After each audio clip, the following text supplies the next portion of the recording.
Menopause नंतर किंवा पेरीमेनोपॉझल फेजमध्ये हाडं, सांधे अचानक खूप कमजोर होत आहेत असं वाटायला लागतं. म्हणजेच आपल्याला जॉईंट पेन किंवा हाडांमध्ये पेन हे जाणवायला लागतं. कंबरदुखी, गुडघेदुखी किंवा अचानक कुठल्याही जॉईंटमध्ये पेन हे जाणवतं आणि कॅल्शियम घेत असूनही हे पेन आपल्याला जाणवायला लागतं. तर याला आपण मेनोपॉज नंतरचा बोन लॉस असं म्हणू शकतो. आणि ही खरं तर एक खूप सायलेंट प्रोसेस आहे आणि ही महिलांना खूप उशिरा समजते. नमस्कार, मी डॉक्टर प्रेरणा बेरी, ऊर्जा वेलनेस या यूट्यूब चॅनलमध्ये तुमचं स्वागत आहे. तर आज या व्हिडिओमधून आपण समजून घेऊयात की मेनोपॉज आणि बोन लॉस याचा काय संबंध आहे, मॉडर्न सायन्स याबद्दल काय सांगतं, आयुर्वेदात याला काय म्हटलेलं आहे आणि सगळ्यात महत्त्वाचं म्हणजे आपण हे कसं थांबवू शकतो. तर सगळ्यात महत्त्वाचं म्हणजे मेनोपॉज नंतरच आपल्याला हे का जाणवतं. तर मेनोपॉज म्हणजे काय? मेनोपॉजवर एक खूप व्यवस्थित चांगला व्हिडिओ आपण केलेला आहे, तो तुम्ही चॅनलवर जाऊन बघा, म्हणजे तुम्हाला याची संपूर्ण माहिती ही समजेल. तर मेनोपॉज म्हणजे पिरियड्स हे परमनंटली थांबणे.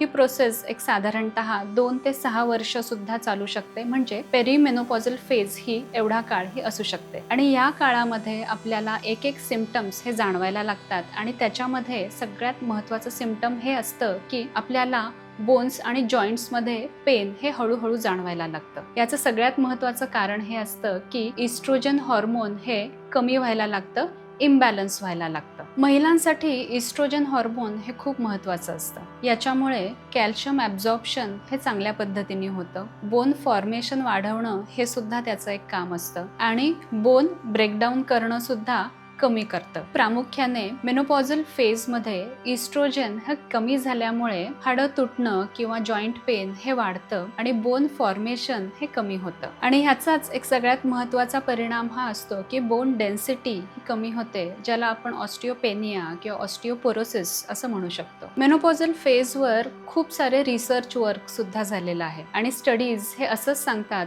की मेनोपॉज नंतर पहिल्या 5 वर्षांमध्ये 10 ते 20% बोन लॉस हा होऊ शकतो. त्यामुळे ही अतिशय क्रिटिकल फेज असते आणि आपल्याला बोन्सची चांगल्या पद्धतीने काळजी ही घेतली गेली पाहिजे. बोन लॉस ही एक सायलेंट प्रोसेस आहे. हळूहळू हे आपल्याला बदल हे दिसायला लागतात किंवा आपण म्हणूयात हे सिम्पटम्स हे आपल्याला जाणवायला लागतात. बोन लॉसची सुरुवातीची लक्षणं म्हणजे पाठदुखी, कंबरदुखी, जॉईंट पेन, मग ते वेगवेगळे जॉईंट पेन हे असू शकतात आणि ह्यामध्ये सगळ्यात महत्त्वाचं असतं म्हणजे ते गुडघेदुखी. पोश्चर मधले काही चेंजेस हे होतात आणि सगळ्यात महत्त्वाचं एक लक्षण बऱ्याच बायकांना जाणवतं ते म्हणजे अगदी छोट्या छोट्या कारणांनी फ्रॅक्चर्स होणे. म्हणजे नुसतं घसरून जरी पडलं तरीही रिस्ट फ्रॅक्चर, हिप फ्रॅक्चर हे आपल्याला लगेचच दिसायला लागतं, कारण इथे बोन्स आणि जॉईंट्स हे कमजोर झालेले असतात, ऑस्टिओपोरोसिस हे झालेलं असतं. त्यामुळे आपल्याला फ्रॅक्चर हे जे लक्षण आहे हे खूप लवकर दिसायला लागतं. तर असा हा बोन लॉस याला आपण सायलेंट डिझीज असं म्हणू शकतो, कारण हे सिम्पटम्स जे आहेत हे आपल्याला खूप उशिरा दिसतात, पण शरीरामधले चेंजेस जे आहेत हे हळूहळू हे होत राहतात. आयुर्वेदामध्ये मेनोपॉजलाच रजोनिवृत्ती असं म्हटलेलं आहे. या फेजमध्ये वातदोष हा फार मोठ्या प्रमाणात बिघडलेला असतो आणि याचा परिणाम आपल्याला अस्थिधातूवर प्रामुख्याने दिसून येतो. अस्थिधातू हे वाताचं अधिष्ठान आहे, त्यामुळे आपल्याला अस्थिधातूवर लगेचच परिणाम हे दिसून येतात. याचे सगळ्यात महत्त्वाचे परिणाम म्हणजे dryness, degenerative changes, overall weakness हा आपल्याला अस्थिधातूमध्ये दिसतो आणि पूर्ण शरीरावर सुद्धा आपल्याला हेच परिणाम हे दिसून येतात. तर रजोनिवृत्ती किंवा मेनोपॉझल फेज ही एक नॅचरल एजिंग प्रोसेस आहे, पण आपण समजा लाईफस्टाईल मध्ये चेंजेस नाही केले तर हे डिजनरेशन जे आहे ते आपल्याला अगदी फास्ट दिसायला लागतं. योग्य कॅल्शियम मिळण्याच्या दृष्टीने आपल्या लाईफस्टाईल मधले चेंजेस हे खूप महत्त्वाचे आहेत, कारण कॅल्शियम हे फक्त आपल्याला आहारातूनच मिळतं असं नाही, तर बाकीचेही काय काय सोर्सेस आहेत त्याकडेही लक्ष देणं हे खूप गरजेचं आहे. तर सगळ्यात महत्त्वाचं म्हणजे आपलं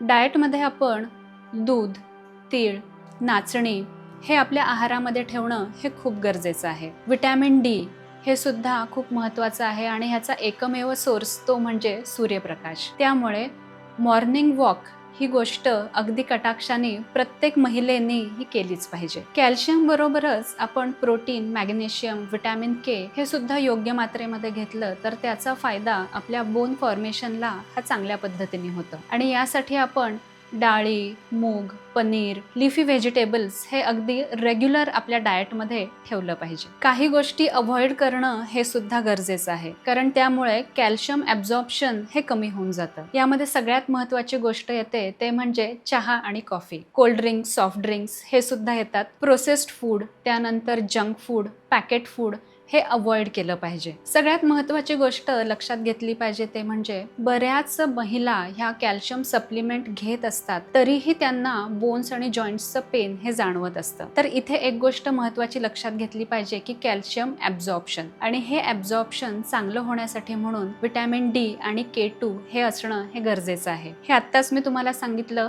की लिफी व्हेजिटेबल्समधून आणि सूर्यप्रकाशामधून ह्या गोष्टी आपल्याला मिळणार आहेत, त्यामुळे त्या आपल्या लाईफस्टाईलमध्ये इन्क्लूड करा. लाईफस्टाईल चेंजेस हे बोन लॉस थांबवण्यासाठी सगळ्यात महत्त्वाचे आहेत, आणि यामध्ये जे आपण कोणीही महिला फॉलो करत नाहीत ते म्हणजे वेट बेअरिंग एक्सरसाइजेस. एक्सरसाइज म्हटल्यानंतर बायकांना एकच गोष्ट माहिती असते ते म्हणजे वॉकिंग. 1 तास वॉकिंग करतात, 2 तास वॉकिंग करतात, पण पाहिजे तसे रिझल्ट्स हे मिळत नाहीत. कारण इथे आपण आपल्यासाठी योग्य काय आहे किंवा मेनोपॉझल फेजमध्ये आपल्याला काय गरजेचं आहे हेच आपल्याला माहिती नाही. आणि यामध्ये सगळ्यात महत्त्वाचं येतं ते म्हणजे वेट बेअरिंग एक्सरसाइज, म्हणजे वजन घेऊन केलेले एक्सरसाइजेस. अर्थात हे एक्सरसाइजेस तुम्ही कोणाच्या तरी मार्गदर्शनाखालीच केले पाहिजेत, कारण प्रत्येकाची प्रकृती वेगळी असते, बॉडी ही वेगळी असते, मसल स्ट्रेंथ ही वेगवेगळी असते, आणि आधी होऊन गेलेले आजार हे सुद्धा वेगळे असतात. त्यामुळे आपल्याला किती वजन हे सहन होईल किंवा ते स्टेप बाय स्टेप हे कसं वाढवलं पाहिजे हे तुम्ही कोणाच्या तरी मार्गदर्शनाखाली करा. त्याचा उपयोग हा तुमच्या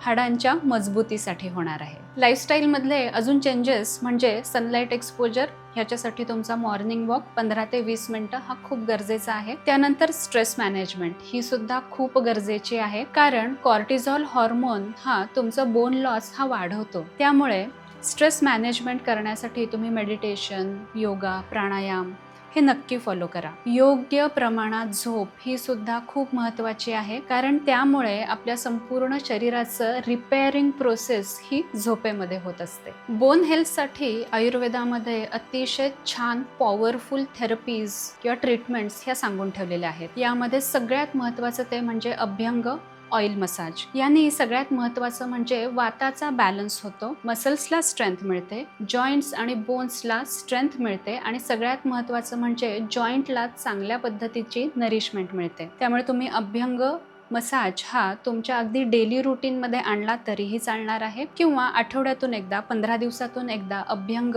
हे केलं गेलं पाहिजे. सगळ्यात महत्त्वाचं एक रुटीन तुम्ही फॉलो करू शकता ते म्हणजे रात्री जेव्हा तुम्ही निवांत असता तेव्हा जॉईंट्सला हलक्या हाताने तेल जिरवणे, आणि हे अगदी सहज सगळ्यांना शक्य आहे. हे तुम्ही नक्की फॉलो करून बघा. तुमचं जॉईंट्समधलं ल्युब्रिकेशन जे आहे हे या तेलाने चांगल्या पद्धतीने वाढतं, आणि यासाठी अनेक चांगली औषधी तेल ही आयुर्वेदामध्ये अवेलेबल आहेत. म्हणजे जसं की चंदन बला लाक्षादी तेल, बला तेल.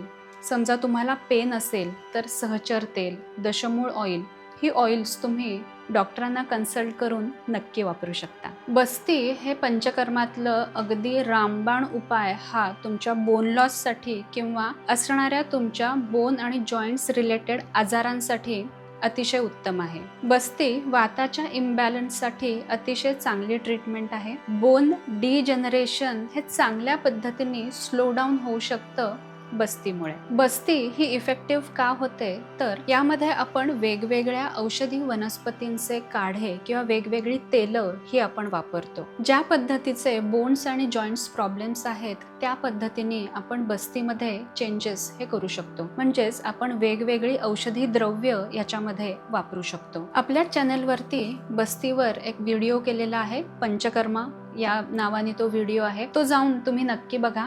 तुम्हाला ह्याच्याबद्दलची अधिक चांगली माहिती तिथे मिळेल. अनेक रसायन औषधं सुद्धा आयुर्वेदामध्ये सांगितलेली आहेत की ज्याला आपण रिज्युव्हेनेशन किंवा अँटी एजिंग असं म्हणतो. सगळ्यांना अगदी कॉमन माहिती असलेलं ते म्हणजे च्यवनप्राश, पण च्यवनप्राशचा उपयोग हा वेगळा असतो. वेगवेगळ्या औषधी वनस्पती सुद्धा आपण वापरू शकतो. अश्वगंधा, शतावरी हे सगळ्यांना माहिती असलेली काही औषधं आहेत. मी मुद्दामून औषधांची नावं फार सांगत नाही, कारण काय होतं मग इथे ऐकूनच बऱ्याचशा महिला ही औषधं घ्यायला लागतात. आणि मी जसं सांगितलं की प्रत्येकाची प्रकृती आणि होणारा आजार लक्षणं ही वेगवेगळी असतात. त्यामुळे एक औषध हे सगळ्यांनाच चालेल असं नसतं. त्यामुळे तुम्ही डॉक्टरांना कन्सल्ट करा आणि तुम्हाला काय झालं आहे, तुम्हाला कुठलं औषध हे चालणार आहे हे त्यांच्याकडून जाणून घ्या. मेनोपॉज ही स्त्रीच्या आयुष्यातली एक वेगळी फेज आहे आणि योग्य डाएट, लाईफस्टाईल, आयुर्वेदिक सपोर्ट, एक्सरसाइज याने आपण हा बोन लॉस जो आहे हा नक्कीच कंट्रोल करू शकतो, चांगल्या पद्धतीने मॅनेज करू शकतो. आणि एक गोष्ट लक्षात ठेवा,